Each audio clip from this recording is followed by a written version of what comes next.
الشام السلام عليكم ورحمة الله وبركاته. دي بنا جاني مكرمنا وقوان غري حجتنين سي مكرمه وهو مجرو. Text received from unknown. دام كين دبرني دي من شورا دقيقة كلهم كان جال كيستي. Text received from unknown. قالتهما وريدي هاتن. دام سليوان سديتن سن إسني في قبلنا رفنا جنة خاني كنا شنيرو هدو يرو سدي موافر الدان نمورين واسه ميو دندمي أمس جرا لما جبات غونتي دام سديتوان سن دبني الدنبانة جل سداسة كنتا قدا قبلنا رفنا توريكا كنا شني خيني تكونتي قوت هوان ته ديف مقدا سينغا فجرا كبجمو كيسوما كيا وانين راد بچا ثوري دام سسدت كم منيلك أمة أوروموتين متى كبچيسا ثوري دام سسدتن سان كيستي موتو موليوان حبشا كان دربني في كان إسابو درفا جرنيلي أكاد دام سان فجدمني أمة أوروموتا كيسا دوا تروني دا كاني هيو كينيا رada كينيا مي دام سدتان سن ريفو أكاد بنتي دام سلام الراتوينه جرا دام سجان نوافه إني جلكابا Oromoo magaalaa irraa fageessa haajaa isaaniitiif magaalaa dhaqanii bitatanii yoo magaalaa dhaqanillee poolisootaa fi humna mootummaa isaaniitiin tumamanii hidhamanii badiin malee akka magaalaa keessaa baafaman taasifamaa turanii kan jiru irratti lammaffaan ammoo Oromoo shanyii isaanii wallaalchisa hayyuu isaanii ajjeesa gosa isaanii dhiiga hidda hortee ilmaan isaanii akka hin baranne taasisaa kan jiru lamaan kan irraa dubbanneeti addaan baane jechuudha. Inni sadaffaadha maali? Sadaffaan Oromoo jechuudha meeshaa waraanaa, meeshaa dhiiraa jechuudha. Qawwee haa ta'u, waraana haa ta'u, eeboo haa ta'u, hatta hanga ilaa mancatti waan hidhannoo tahee Oromoo irraa fageessa. Oromoon hidhannoon deemu mamnuu. Namni Oromoodhaa hidhannoo masalani gabroonfatummaan kun walirra wayyaa qaba namni oromootti meeshaa hidhee qawwee itti kenne Mangistuu Hayilamaarami achi dura masalan gaafa Mangistuu Hayilamaarami o namni hundi gara garteetiin lolaa dirree lolaa haa deemu jennaan oromoonis moo jedhamaarri gaafate habashoonni oromoonis adda gongora dalayte jedhaniin oromootti qawwee hinaan biyya dhabne oromoon angoo garteetiin leenjii waraanaatiif dirree waraanaa irratti baanaan angoo dhabne jecha karoora hayyicha keenya gaafa mililik gartee biyya qabate lafa haayisan cabsitee jedhaniin guyyas beekan jechuu isaan akka gartee rabshaan yookiin rakkinni guddaa tokko keessa galan akkasitti Oromoo meeshaa gartee waraanaa meeshaa dhiiraa irraa fageessa mamnuu agoda akka isaan meeshaa mootummaa wallaalanii jechuudha meeshaa dhiiraati wallaalanii hanga isaan meeshaan kun meeshaa mootummaa jedhanitti qawween bombiin meeshaan hidhannoo shuguxiin meeshaan kun hundi hidhannoo meeshummaan gartee dhiiraa kun hundi meeshaa mootummaan isaan jedhanii wallaalanii yoo bira keessee bira deemte amata lamallee bira taa'eetuma deebitee fudhatta. Ittiin haajamu ittiin fayyadamu jechuudha akka waan mesalanii hidhannoon tun meeshaa dhiiraan tahini hanga isaan meeshaa hidhannoo kana wallaalanii meeshaa mootummaa jedhanii hidhannoo irraa dhoorkaa jedhan hatta hanga billaa gahuutti akkuma amma garuu kana gaazabaan nuti jiru kana mancaafa guuran gara gubbaa qorichaafaatti kunoo zaban malee gaddaa kana bara 2015 keessa walitti qabanii irraa kuni jechuudha kan namni gartee ooyiruu wahiin hammatu kan qoreenif dura muran kan saaraa fi waan adda addaatiin jawwilleen ofirraa ajjeesan kan irraa walitti qabanii guuran jechuudha waan biroo fixanii jechuudha hidhannoo irraa hiikuu keessatti qawwee meeshaa dhiiraa irraa fageessaa jedhaniin sadaffaan kana jechuudha. Afraffaan aadaa gurguddoo isaanii bakka itti Oromoo wal geessee heeraa fi seera walirraa bartu akka garteetiin odaa bultuun akka bakka takka jechuudha bakka itti Oromoonni baatii jaha amatatti wal gahee itti walirraa waa baru jechuudha. Gumaa akka itti hoggaa namni nama jeese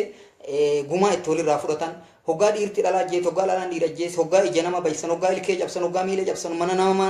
namaa seene nama yakka hedduu yakkoowwan hawaasa keessatti dhoorkaa kana dalagee itti muran itti wal barsiisan san wanjala godhaafi wanjala dalage namni achitti nama wali qabe wanjala namni nama wal gahii kana takka mootummaa keenya wanjala dalage jaa akka wanjalaa godhaafi akka walitti hin qabamu. Afraffaan kana shanaffaan barnootuma ta'e haa ta'u barnoota ammayyaa saayinsaawaa haa ta'u barnoota islaamaa haa ta'u barnoota aadaa haa ta'u barnoota seenaa haa ta'u Oromoo barnootumarraa jumlumattuu barnoota irraa fageessaa waan barnoota ta'e وان كبير أنو غورا ملي وان هلا تكرر هنگا هلا سديتي وان ورقانو تترجني برولين تترجني دبسني نولين تساني دبفني يادا ولد بفني كواي كجبرافا واي كجرتين غرغر سددا وان بيكيسا غوران كان ورقا ابنا ردافا وقات ترجنا كدبسو كان هلا سدي جمله هلا سدي ولا رومنا كم بدن نجان كم ميل برنوت وان ترى ممنوع غدا شنفان كان وهم برنوت تاي كاسلاماتي هنا لا شيكوتي تنجا فدر غودا ديهمتنا زمان اديها تو كنا كيستي كان هداني كان اجيسني كان بيرا باسني وران امبه كيسا نما دي دما نما كود شنگا كبو يسميلا كيسا تمني درغغوما اسا كيست يرو اني غرتيتين غتاي امه اسلاما وبرسيسو فيتاتي غاي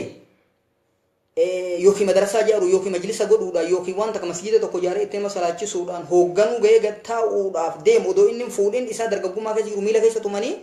kan dhalle nama 15 wali maqaa isaanii barreeffadee mana bira jira yooniin isini yeroo silaana fuutee isini hime nama gurguddaa isin beeytan naannoo hararii fi baalee fi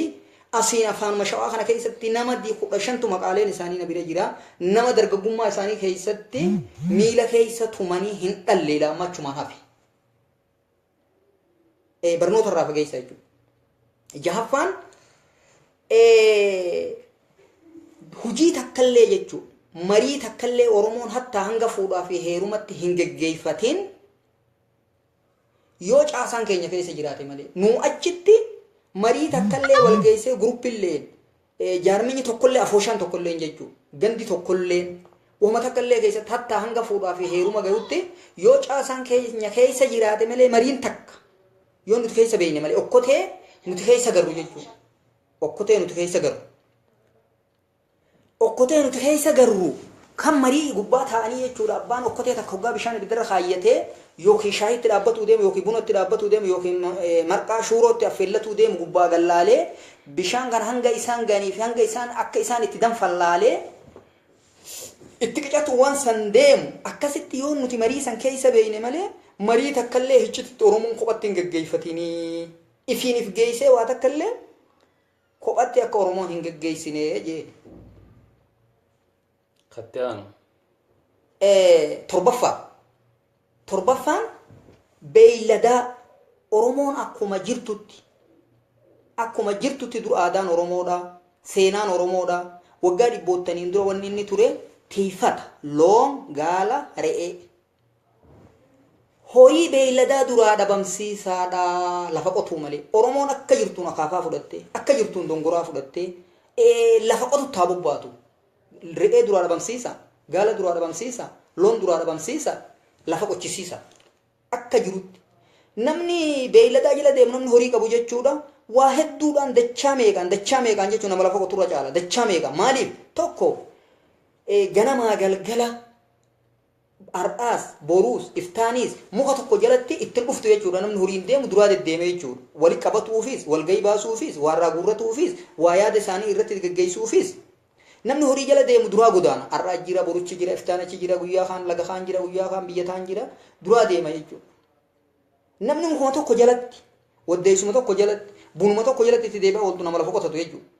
ama 30 teessee deebituus ama 50 deemtee deebituus kan waan takka waan jijjiirama tokko hin finne kazaatanis bakkuma san dura akka duraan deemne jechuudha lafa qochisiisa akka isaan lafa qotan horii duraa dhabamsiisa waan horii ta'e jedhan horiin kana achittis kara birootiin bu'aan hedduun jira maaliif namni horii qabu namni aanan dhugu namni foon nyaatu yoon kan midhaan kana dhabamsiisan taatellee nama midhaanii duraa dhabamsiisuu danda'an qabuudha danda'an balleessuu danda'an nama beeyladaadhaa beeyladaan sun ni deemaanii miti achitti dhaqanii humaa godhuu hin danda'an yaanni isaa xiqqoorra cimaa jechuudha tanaaf waan kana beekee lafa qochisiidha horii dura balleessaa jedhe saddeeteeffaan dhalaa oromoodha waa ilmaan mana isaanitti beera isaanii irraa horuudhaan taatus waa dubra isaanii fuudhuu taatus dubra isaanii fuudhaa irraa hora beera isaanii abbootii irraa hidhaadha mana isaanitti itti galaadha irraa dhala ilmi haa mana oromootti guddatu afaan oromoo haa baratu aadaa oromoo haa dubbatu abbaa gartee oromcha sanii naaf yaamu dhalaa isaanii fuudhaa irraa hora Taan badiitti dalaga amanatti ilmaan irraa horaadha. Akka wallaalchifamee gosti tullaaqamee jechuudha. Kun eessuma kiyya, kun adeera kiyya, kun gosa kiyya, kun natti aanaa, kun rahima kiyya. Akka addaan hin beeyne jechuudha. Akka ilmi eenyuuf laalata? Abbaaf laalata. Mana Oromoo guddatee hoggaa borga nama ol bahee jechuudha. Baratee yookiin aangoo takka qabatee yookiin sadarkaa takka irra akka gahu taate shanyii san dhabamsiisuun fedhu. Diinagdee shanyii sanii gabbuun fedhu. Lammiin sun gartee olaantummaan isaanii baduun fedhu. Kaniin an beeku jechuudha. Zabanaan an har'a beeku kana keessatti yeroon an har'a beeku kana keessatti Tigreen jechuudha. Harargee bahaatii fi harargee lixaa keessatti dhalaan an ilmaan abalutti beeku. Intala sheekaa waan kaniin an beeku magaalaa bookee xiqqoo keessatti. Abalu ije kaniin amma sitti himu fuutee ilmaan afurraa qaba. Magaalaa Dangaggoodhaa Dirdawaadhaa fi Haroomayaa iddoodha. Magaalaan Dangaggootu bakka karaan hoggaa gubbarraa gad dhufe kun Dirdawa gagguree kun achi gara Harar goru kana. Bakka kanatti nama Tigreedhaa kadhalaa Oromoodhaa sadii fuudheen beeka. Sadii an mataa kiyyaaf dhaamsa abbootii isaanii dursan qabaturraa fuudhee ilmaan irraa horee jechuudha. Bikka sanitti ilmaan sun har'aan tana mumkin waggaa 15 waggaa 20 jiran jechuudha. Dangaggoo dhalate sunii fi kabookee xiqqoo dhalate kaniin an beeku jechuudha. Kun akkanumatti Tigreedhaa biyya teenya gasseente yoo duraan miliyoona 6 irra miliyoona 12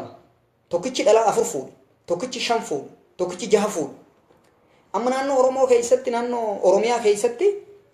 lilmee dhalaan xiqqeessan, kiniin dhalaan xiqqeessan kanaatu jira. Amma naannoo Tigraay hin jiru, naannoo Soomalii hin jiru, naannoo Amaaraa hin jiru. Kun hin jiru naannoo biroo. Wanni kana dalaganiif maali? Akka lakkoofsaan Oromoon tun masalanii maal jedhan waan tokko ka gabroonfataa tokko yookiin diina alagarraa dhaalle maaltu jira maal jenna afaan keessatti hoggaa hedduu haasofnu Oromoo waliin galtu jedhan jecha diinni lafa nuu kaaye. Oromoo waliif galti.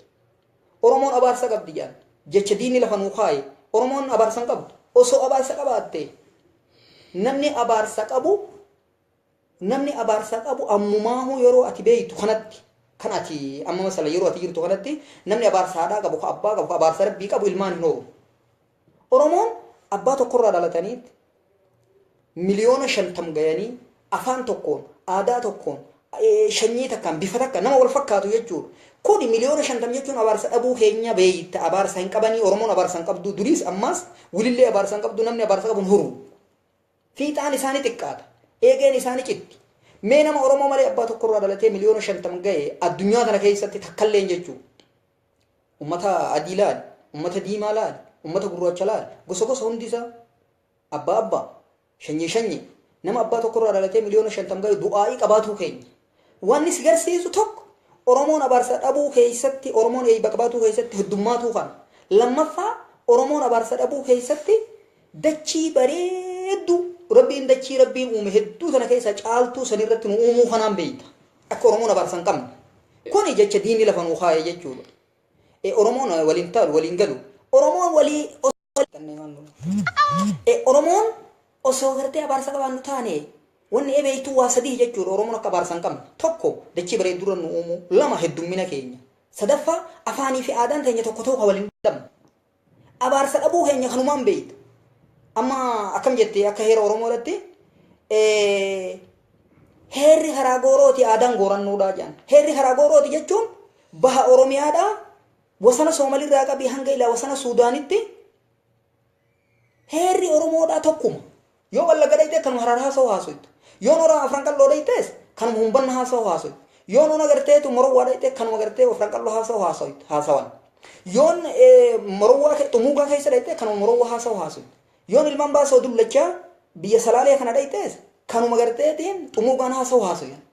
Yoon Gujii dhayxees yoo Boorana dhayxees akka heera Oromootti numa jedhan. Yoo Walloo dhayxees godinaalee Oromoo yoo Wallagga dhayxees godinaalee Oromoo kana keessa Oromiyaa kana keessatti aadaan isaanii afaan isaanii heerri Oromoo tokkuma hundinuu aadaan gola jedhan. Aadaa akka fuudhaa akka garteetiin du'aa awwaalchaa jechuudha. Akka taziyaadhaa kun wal dadhaba. Heerri Oromoodhaa tokkuma abaarsa dhabuu Oromoo keessatti wanni beektuun akka Oromoon abaarsa hin qabne tokko biyya bareedduu nuun lama nu heddummeessa. Sadii afaan keenya fi aadaan keenya takka. Uummanni kanaa hin jiru jechuudha addunyaa kanarra. Kun amma yaada Minilik sammuu Oromootiin doomsu uummata Oromootiin wallala taasisuun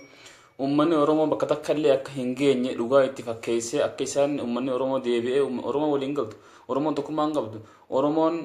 barattee bakka geessu hin qabdu oromoon hin bilisoomtu yaada kana hundaafuu yaada minilik sammuu uummata oromootiin doomsaa dhufe keessa jechuudha mee yaadni kuni yaada kana kan lafa kaa'ee minilik tahullee yaadni kun yeroo ammaan tana haala yeroo ammaan tana wajjin wal qabsiiftee itti fufaa jira moo dhaalma yaan minilik irraa dhaalamee mootummoota habasha kan yeroo ammaan tana biyya keenya gabroonfatanii jiraniin itti fufaa jira moo yaadni sun dhaabbatee jira moo ilaalchi mootummaan gabroonfataa minilik lafa kaa'e sun gabroonfata ammaa kanatti darbeeti uummata oromootiin ammallee gabroonfatamaa jira yaadni kun yeroo ammaan tanaatti wajjin wal qabsiiftee akkamiin ilaalta? Akka amma yaada kiyyatti akkaan allaalutti akka namni ammayyaawaa dhufutti akka addunyaan ammayyaawaa dhufutti akka namni yaada jijjiirrataa dhufu irra boodaa irra waa yaadu irra waa qaroomu bineensi ka durarra ka boodaatu guddaadhaa jedhan akka sanitti akkaan amma laalutti yaanni sun ka ammaatu irra hamaadha irra dabalata qaba ka duraan 8 yoo ta'e amma mootiin dhufu yoo mootiin 8 kan bulchu ta'e 80 akka ta'e na fakkaata 80 akka yaada kiyya 80 maaliif guyyaa san dachii wajjin nu gabroomsan malee dachii irraa nu buqqaafne la dachuma teenyarraa guyyaa san dachii wajji akka gabrooman jedhee karoora dabarsan malee dachii irraa nu buqqaasuun mootummoota dabre keessatti xiqqoo yoo dhufte har'a harka 100 taatee dhufte masalanii akkuma ammaan tana kalee fideen gaddati gartuu kana waan himicha barbaadu miti waan yaada gartee rakkennuu barbaadu miti waan xiinxaluu barbaadu miti xiinxalamuu hin barbaadamu kun dachuma teenyarraa masalanii jijjiga dachii eenyuuti cinaassan dachii eenyuuti mayyuu dachii eenyuuti qumbiin dachii eenyuuti baalee dachii eenyuuti boorana dachii eenyuuti gujiin dachii eenyuuti armaan asabootii fi aanaa bordee qumbii bordoddee kajan kun hundi dachii eenyuuti asirraa qabii hanga ilaa wasanni oromoodhaa ilaa kuunoo eeysa isaan sunuu dachii oromoo irra jiran oromoon nama akkuma garteetiin saba guddaa tanii garaan isaanii guddaa duudii isaanii bal'aa waan hin dandeenye waan hin ba'anne qaba akka intala dhalaati akka dhalaati oromoo jechuun akka dhalaa namni dhalaadhaa waa ba'atu hin dadhabu jechuudha ba'aa qaba jechuudha akka dikeeti oromoon dikee masalanii diinaan ni ba'an ummata garteetiin oromiyaa keessa qubate ka diinaa haa ta'u ka firaa haa ta'u kan matee haa ta'u saba adda addaa hunda keessummeessuunis qubsiisuun mee oromoo malee namni dachii fi intala waliin namaa kennu eessatti jira addunyaa kanarra namni intalaa fi dachii wajji namaa kennu hin jiru addunyaa kana keessa saniifuu buqqa'insi amma ka dur sun wajji gabroomsan dachii wajji akka gabroomfatuu fi akka irraa nyaatu akka sammuudhaan gabroomsu akka yaadaan gabroomsu karoora lafa kaa'e karraa kun ammoo akka irraa buqqaasee waa meeqaan jechuudha jijjiirama meeqanuu itti dabale jechuudha waa meeqa waan inni itti dabale tokko akka shanyiin oromoodhaa hin horre oromoon akka shanyiin hin heddummaanne kenninii fi lilmee fide ni usune kanaan numa baanne duudarra fudhanna ka dikeeti nuti deebi'ee ammallee lammaffaa maal fideen magaa buqqa'insa dachiin abbaa qabeenya harkaa galtu namicha namoonni irra jiru ka bu'aan qabne ka waa faayidaa fiduu hin dandeenye akka kuulii dalagatee buluu je namni kuulii dalagatu masalanii karoora kun irra hin dhufne odoo nuti ijoolleedhaa masalanii 95 akka Itoophiyaa 95 akka Itoophiyaatti karoora kun lafa kaayame 95 lafa kaayame dachiin nama qabeenya harka galtee namootiin garteetiin abbaan qabeenya hin qabne kuulii dalagattee akka bultu jedhanii namni kuulii dalagu waa sadii qofa yaada tokko waan galgala nyaatee buluun qofa yaada lama waan ganama itti faxaree bobbogara kuulii sanii qofa yaada sadi qadaa waan nyaatu waan galgala gartee guyyaa nyaatu jechuudha nyaata guyyaadhaa waa sadeen kana qofa nyaata namni kuulii dalagu hoga dachiin teessirraa fuudhamte masalani wanni namni dachi makiinaan dachirra deemti manni dachirratti ijaarama warshaan dachirra ijaarama maallanni dachirratti horama yeroo dachiin sirraa fuudhamte masalani miliilki wajji gabroonfannaa sammuudha masalan gabrummaa sammuudhaan nurra kaa'e malee fakkeenyaaf gabrummaa sammuudhaan nurra kaa'e malee miliilki dachirraa haa buqqanii hin jenne akka hormaata xiqqeessuudha nabiyina muhammad sallallahu alaihi wasallam ani siniiniin dhaadaddaa guyyaa qiyaamaadhaati ummatana dura dabre nabiyyootana dura dabretti siniiniin dhaadaddaa heddummaadha horaa laal gara shari'aa teenyattis akkam jedha nabiyyi Muhammad sallallahu alaihi wasallam hadis sahih keessatti tazawwajul wudud alwulud tazawwajul wudud alwulud isi akkan shanyii hortu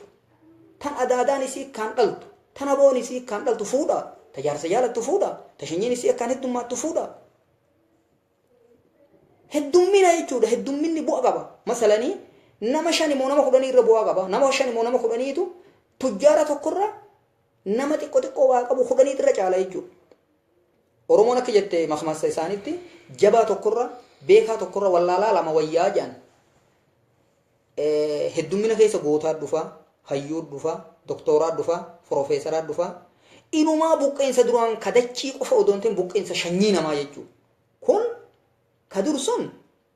buqqeensa sammuu qofa wanni inni yaadee gabrummaa sammuun buqqaasu kan miliilii lafa kaa'e 8 sun eegasii hanga ilaa irratti ka wal dabru kun maal godhe buqqeensa shanyiillee fidan amma buqqeensa dachii fidanii ka shanyii namaa fidanii ka shanyii horii fidanii ka waan hunda qilleensa oromiyaa sanillee odoo dandanii buqqaasanii jechuu akka oofanii jijjiiranii yookiin bakka biroo geessanii yookiin nama biroo irra geessan yaadanii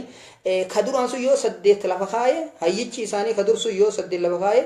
ka har'aa kun 80 itti dabalee na fakkaatti ani akka yaadutti dachii teenyarraa nu buqqaasuun dhala nama keenyaa garteetiin xiqqeessuun dhalaa teenya meeqarraa horuun akkuma duraan mootichi lafa kaa'isanitti nama waa beeku kaan hidha guuruun shanshalatan harkaa fi miila hidhanii afaan hidhanii akka hin dubbanne jechuudha duraanuu hidhuma keessa jirra hidhaa dhaabbataa jechuudha hidhaa nama jiru hidhaa bal'oo keessa jirra malee nuti siluma jirra amma akka garteetiin hayyoolee oromoodha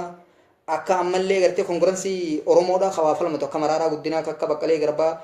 warreen hidhaa jiran kun oromoonni kumaan lakkaawamu jechuudha lakkaawu isaaniitu hin dandayamu kun hundi buqqeensarraayi akkasitti nuti siluma jirra maaliif hidhaa nama jiru hidhaan nurraa bal'atee yayaana malee hidhaan nurraa bal'ate namaan nuuf finceessifne waggaa mana fincaanii namni nun geessu mana udaanii namni nun geessu bakka nyaataa dhugii namni nun geessuuf dubbanna malee hidhaa keessa jirra shanshalanni kun jechuudha yoom mililik ka 8 nurra nutti kaayee taate ammaa kun 80 nurra jechaasee nuun hidhee kun akkanuma kaa kun akkuma dachirraa nama buqqaasan kana nama akka jiruun jechu jumlaan magaalaa nuuri gaafas magaalarraa roorkee miti amma baadiyyarraa buqqaasutti jiran kun olaal mayyuu araddaa meeqa fudhatan qumbii lafa meeqa fudhatan gaara leencaa hijijji haroo daadhii boruudha kun hundi lafa jechuudha oromoo taati gaari leencaa afaan soomaliitii miti maqaa yoon afaan gartee dachiin sun dachii soomalii taate maqaa soomaliitiin mayyaam baalee kunoo maqaa garteetiin godina meeqaanaa sawweenaa beelto kunoo kun hundi irraa buqqaasanii kakka gujiidhaan armaan booranaan deebi harar lixaan bahaan gamaa ona jaarsoo guututti hin jiru jechuudha cinaan tokkummaan tan akkuma irraa fudhatanii dirdawaan amma maqmaaf jenna malee dirdawaan ona oromootii miti yoo jenne masalaan amma finfinnee namni keenya tokko maal irra hedduun nama finfinneen teenya jedhan dhuga teenya arra teenyaa miti teenya durii nurraa fudhatanii yoo hundeeffanne qofa dirdawaanis akkasuma akkuma finfinneeti waan teenya jennee himun masalaan dibichi kun dur kiyya namaan narraa humnaan taatus fudhate gatii maallaqaan taatu namaan narraa bitate yoo niin dandeenye niin deeffadha dibicha kana humnaan narraa fudhatanii maallaqatti hin gurguranne niin deeffadha yoo jenne malee amma finfinnee irraa waan qabnu hin qabnu teenyaa miti odoo teenya taate afaan oromoo keessa jira odoo teenya taate nuutu oromoon keessa jira gosa hundarraa booranaa bareentorraa hin jirru keessa ka duraan jiru keessa baasan warra achirra qubatee duraan jiru dirdhawaanis akkanuma aadaan teenya keessa hin jirtu afaan keenya dhibbarraa yoo 50 ta'an ol bahan afaan keessa guddatan afaan amaaraati afaan achi keessa guddatu hedduun afaan soomaliiti afaan oromoodhaa masalanii sila yoo abdachiin sun teenya abbaa biyyaa nuti taane mee fakkeenyaaf osoo amma finfinneen teenya dirdhawaan teenya jechuu kanaan dura mootiin kun amata 100 bulche mootiin gabroonfataan kun amaaraa kun amata 100 bulche hanga ilaa irratti waluma dabaraa dhufa waluma fakkaata jarri afaan magaalaa isaanii namni baadiyyaadhaan wallaala waan afaan mootii isaanii lala afaan mootiin isaanii haasawuun masalanii afaan mootummaan isaanii haasawuun ummatichi isaanii wallaala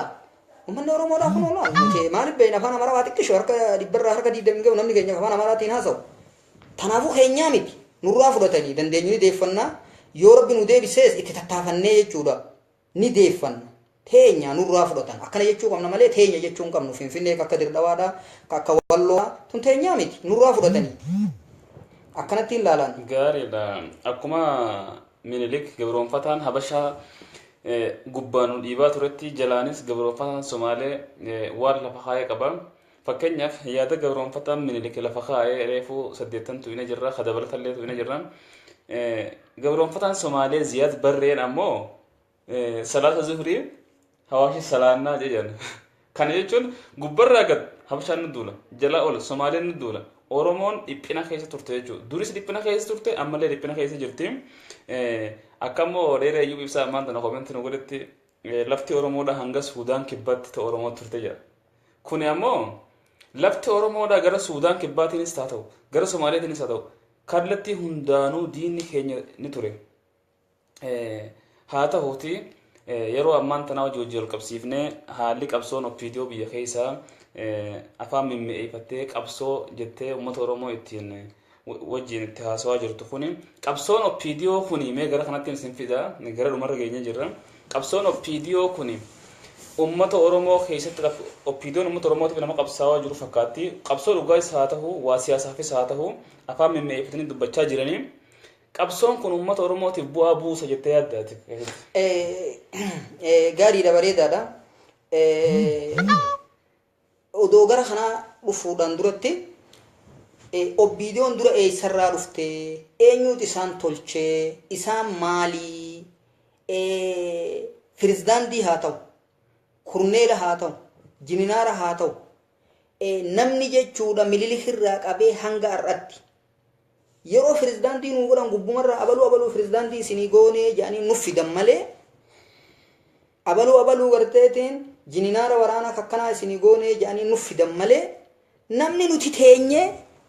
hayyootiin Oromoo irratti wal geessee foolleen Oromoo irratti wal geessee qeerroon Oromoo irra wal geessee beekaa fi wallaalaan irra wal ga'e itti marihatanii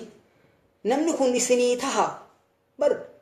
laan nuti godhatu undura nuti wal geenyee marihannee godhatulleen haafu osoo nuti irratti nu marihachiisanii masalanii aboo namni kun isinii taha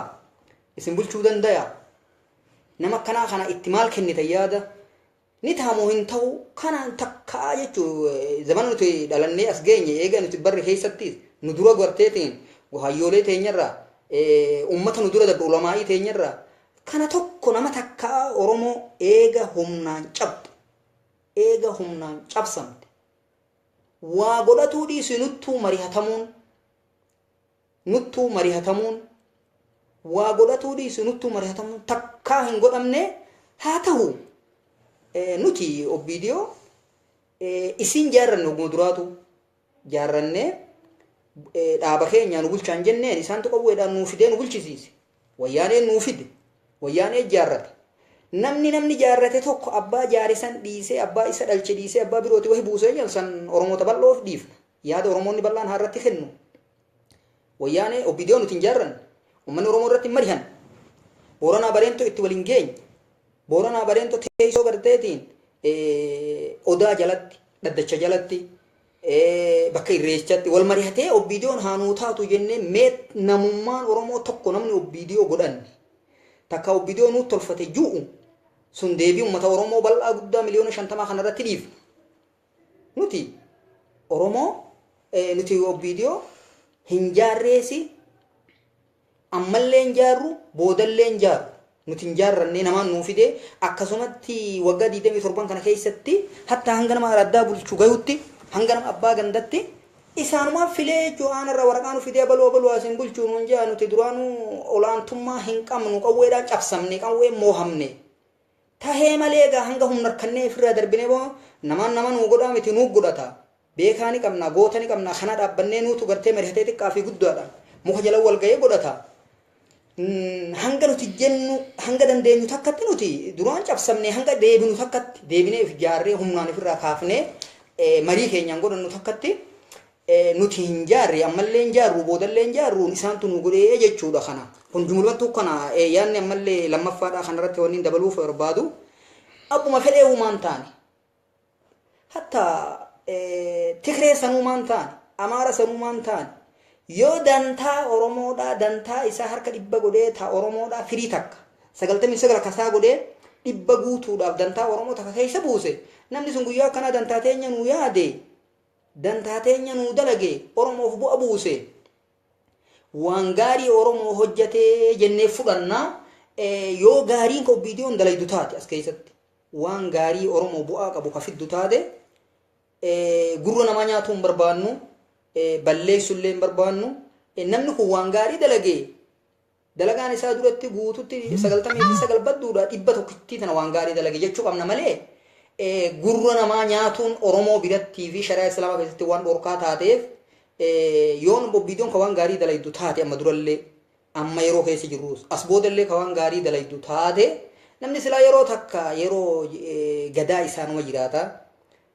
gadaan isaanii yoo ka borganama gadhiisanillee taate hanga jiraatan san keessatti jechuu kiyya waa tolaan gadhiisanu waa dirqiin gadhiisanu bu'um dhibba tokko hajjeesanii miliyoona haa hidhanii miliyoonaan